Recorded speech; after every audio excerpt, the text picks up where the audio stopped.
এই চ্যানেলটি কোনো হিংসাত্মক, ক্ষতিকারক বা অবৈধ কার্যকলাপ প্রচার করে না।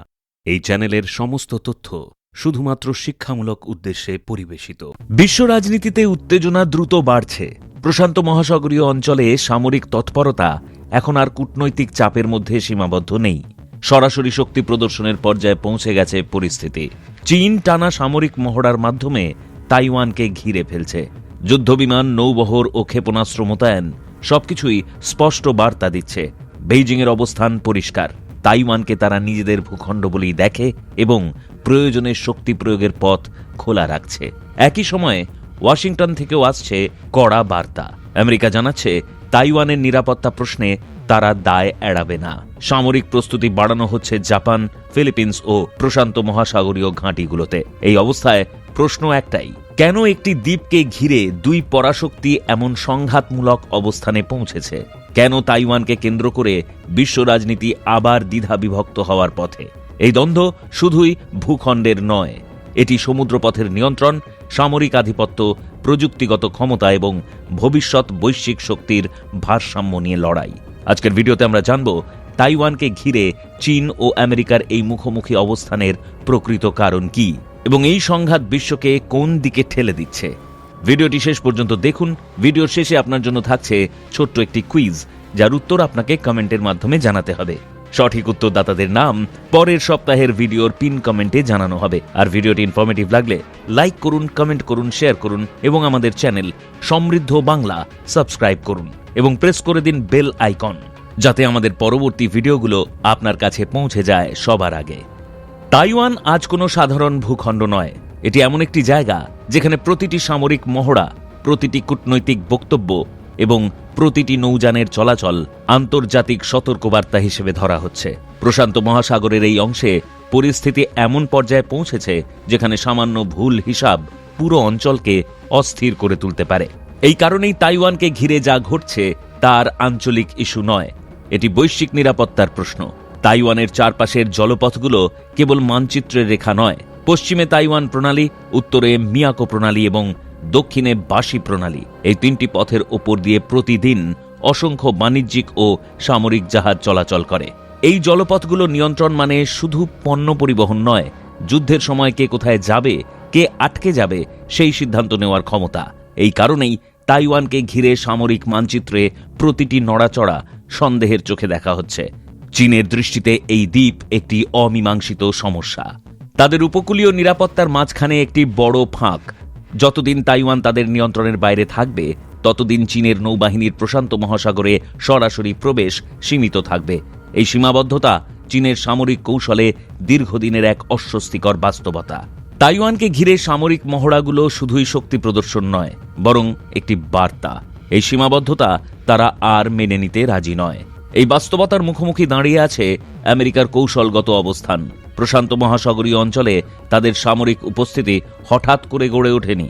জাপান, দক্ষিণ কোরিয়া, ফিলিপিন্স এই দেশগুলোর সঙ্গে সামরিক চুক্তি এবং ঘাঁটিগুলো মিলিয়ে এমন একটি প্রতিরক্ষা বলয় তৈরি হয়েছে যা চীনের নৌবাহিনীকে উপকূলের বাইরে আটকে রাখে।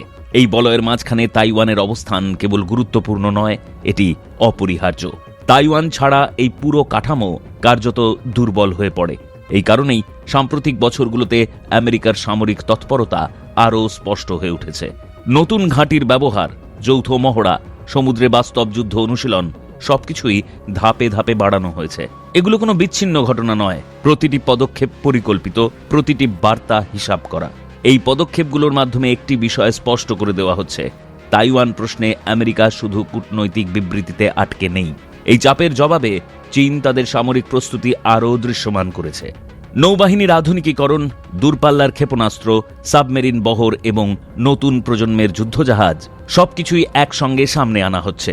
বিশেষ করে নতুন এয়ারক্রাফট ক্যারিয়ারকে ঘিরে চীনের বার্তা পরিষ্কার, এটি শুধু একটি জাহাজ নয়, বরং এই অঞ্চলে শক্তির ভারসাম্য বদলে দেওয়ার ইঙ্গিত।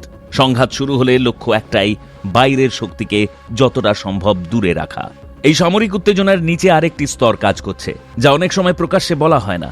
সেটি হলো অর্থনীতি ও প্রযুক্তি। তাইওয়ান এমন একটি জায়গা যেখানে বিশ্বের সবচেয়ে গুরুত্বপূর্ণ প্রযুক্তিগত সরবরাহ কেন্দ্র অবস্থান করছে। আধুনিক চিপ ছাড়া আজকের বিশ্ব কার্যত অচল। গাড়ি থেকে শুরু করে যুদ্ধবিমান, কৃত্রিম বুদ্ধিমত্তা থেকে শুরু করে প্রতিরক্ষা ব্যবস্থা সবকিছুই এই চিপের ওপর নির্ভরশীল। তাইওয়ানে সামান্য অস্থিরতা মানেই গোটা বিশ্বের উৎপাদন ব্যবস্থা কেঁপে ওঠা। এই বাস্তবতা আমেরিকার নীতি নির্ধারকদের আরও সতর্ক করে তুলেছে। তাদের আশঙ্কা, যদি তাইওয়ান চীনের নিয়ন্ত্রণে যায় তাহলে শুধু সামরিক ভারসাম্য নয়, প্রযুক্তিগত আধিপত্য একদিকে ঝুঁকে পড়বে। সেই পরিস্থিতিতে বৈশ্বিক বাণিজ্যের নিয়ম বদলে যেতে পারে, আর শিল্পোন্নত দেশগুলোর ভূমিকা সীমিত হয়ে যেতে পারে। এই সম্ভাবনায় তাইওয়ান প্রশ্নে আমেরিকাকে কঠোর অবস্থানে যেতে বাধ্য করছে। চীনের অবস্থান এখানে সম্পূর্ণ ভিন্ন দৃষ্টিকোণ থেকে তৈরি। তাদের কাছে তাইওয়ান মূলত ইতিহাসের প্রশ্ন। 19 শতক থেকে 20 শতকের মাঝামাঝি সময়ের অপমান, ভূখণ্ড হারানোর স্মৃতি এবং বিদেশি শক্তির প্রভাব, এই সবকিছু আজও চীনা রাষ্ট্রচিন্তার অংশ। তাইওয়ান সেই স্মৃতির সবচেয়ে স্পষ্ট প্রতীক। এই দ্বীপকে ফেরানো মানে চীনের চোখে ইতিহাসের অসমাপ্ত অধ্যায় শেষ করা। এই ঐতিহাসিক দৃষ্টিভঙ্গি বর্তমান নেতৃত্বের বক্তব্যেও স্পষ্ট। পুনর্মিলনকে জাতীয় লক্ষ্য হিসেবে তুলে ধরা হচ্ছে। শান্তিপূর্ণ পথের কথা বলা হলেও শক্তির ব্যবহারের সম্ভাবনা কখনোই পুরোপুরি নাকচ করা হচ্ছে না। এই দ্বৈত বার্তাই তাইওয়ান প্রণালীর উত্তেজনাকে আরও বাড়িয়ে দিচ্ছে। এই পরিস্থিতিতে আমেরিকার নীতি ইচ্ছাকৃতভাবে অস্পষ্ট রাখা হয়েছে। তারা তাইওয়ানকে স্বাধীন দেশ হিসেবে স্বীকৃতি দেয় না, আবার সম্পূর্ণভাবে ছেড়েও দেয় না।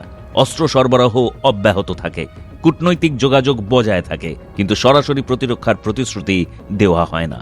এই অস্পষ্টতা একদিকে চীনকে আগ্রাসন থেকে বিরত রাখতে চায়, অন্যদিকে তাইওয়ানকে একতরফা সিদ্ধান্ত নেওয়া থেকে আটকাতে চায়। দীর্ঘদিন ধরে এই অস্বস্তিকর ভারসাম্যই পরিস্থিতিকে নিয়ন্ত্রণে রেখেছে। এই টানাপোড়েনের মাঝেই তাইওয়ান নিজেদের আলাদা বাস্তবতা গড়ে তুলেছে। শক্তিশালী গণতান্ত্রিক ব্যবস্থা, স্বাধীন সংবাদ মাধ্যম, নিয়মিত নির্বাচন, সব মিলিয়ে তাইওয়ান এমন একটি সমাজে পরিণত হয়েছে যেখানে মানুষ দীর্ঘদিন ধরে চাপা উত্তেজনার সঙ্গে বেঁচে থাকতে শিখেছে। যুদ্ধের আশঙ্কা তাদের দৈনন্দিন জীবনের অংশ হলেও অধিকাংশ মানুষ স্থিতাবস্থা বজায় রাখতেই আগ্রহী। তবে এই স্থিতাবস্থার নিচে একটি গভীর উদ্বেগ কাজ করে। অনেক তাইওয়ানবাসীর মনে হয় তাদের ভবিষ্যৎ সিদ্ধান্ত নেওয়া হচ্ছে এমন জায়গায় যেখানে তাদের কণ্ঠস্বর খুব কমই পৌঁছায়। তারা চায় নিজেদের পথ নিজেরাই নির্ধারণ করতে, কিন্তু বাস্তবতা হলো তাদের দ্বীপ আজ এমন এক প্রতীকে পরিণত হয়েছে যা দুই ভিন্ন বিশ্ব দর্শনের সংঘর্ষকে সামনে এনে দিয়েছে। একদিকে রয়েছে গণতন্ত্র ও বাজার ভিত্তিক ব্যবস্থা, অন্যদিকে একদলীয় রাষ্ট্র ও রাষ্ট্র নিয়ন্ত্রিত শক্তি। তাইওয়ান এই দুই মেরুর মাঝখানে দাঁড়িয়ে আছে। এই অবস্থান থেকেই সবচেয়ে বড় বিপদ তৈরি হচ্ছে, কারণ এখানে কেউ সহজে পিছু হটতে পারে না। চীন পিছু হটলে জাতীয় মর্যাদার প্রশ্ন ওঠে, আমেরিকা পিছু হটলে মিত্রদের আস্থার প্রশ্ন ওঠে। এই টানটান অবস্থার মধ্যেই বিশ্ব তাকিয়ে আছে তাইওয়ানের দিকে, কারণ এখানে যা ঘটবে তার প্রভাব সীমান্ত পেরিয়ে বহু দূরে ছড়িয়ে পড়বে। এটি নির্ধারণ করবে ভবিষ্যৎ শক্তির ভারসাম্য, প্রযুক্তির নিয়ন্ত্রণ এবং আন্তর্জাতিক ব্যবস্থার গতিপথ। তাইওয়ান আজ আর একটি দ্বীপ নয়, এটি একটি সংকেত যেখানে পরাশক্তিরা মুখোমুখি দাঁড়িয়ে আছে, আর বিশ্ব নিঃশব্দে অপেক্ষা করছে পরবর্তী সিদ্ধান্তের। আপনার মতামত আমাদের কমেন্টে জানান। এবার রয়েছে আপনার জন্য ছোট্ট একটি কুইজ, যার উত্তর আপনাকে কমেন্টের মাধ্যমে জানাতে হবে। আর ভিডিওটি ইনফরমেটিভ লাগলে লাইক করুন, কমেন্ট করুন, শেয়ার করুন এবং আমাদের চ্যানেল সমৃদ্ধ বাংলা সাবস্ক্রাইব করুন এবং প্রেস করে দিন বেল আইকন, যাতে আমাদের পরবর্তী ভিডিওগুলো আপনার কাছে পৌঁছে যায় সবার আগে। তাইওয়ানকে ঘিরে চীন ও আমেরিকার সংঘাতের সবচেয়ে বড় কৌশলগত কারণ কোনটি? এ, তাইওয়ানের প্রাকৃতিক সম্পদ, বি, প্রশান্ত মহাসাগরে প্রবেশ ও সামরিক নিয়ন্ত্রণ, এবং সি, তাইওয়ানের জনসংখ্যা বৃদ্ধি। তাইওয়ান কেন বৈশ্বিক প্রযুক্তি ব্যবস্থার জন্য এত গুরুত্বপূর্ণ? এ, এখানে সবচেয়ে বেশি প্রযুক্তি কর্মী বাস করেন, বি, বিশ্বব্যাপী উন্নত মাইক্রোচিপ উৎপাদনের বড় অংশ এখানেই হয়, এবং সি, এটি আন্তর্জাতিক প্রযুক্তি সম্মেলনের কেন্দ্র। আমেরিকার তাইওয়ান নীতিকে কেন ইচ্ছাকৃতভাবে অস্পষ্ট বলা হয়? এ, আমেরিকা তাইওয়ানকে পুরোপুরি স্বাধীন রাষ্ট্র হিসেবে মানে, বি, আমেরিকা সরাসরি যুদ্ধের ঘোষণা করেছে, এবং সি, আমেরিকা না পুরো প্রতিরক্ষা প্রতিশ্রুতি দেয়, না পুরোপুরি দূরে সরে যায়।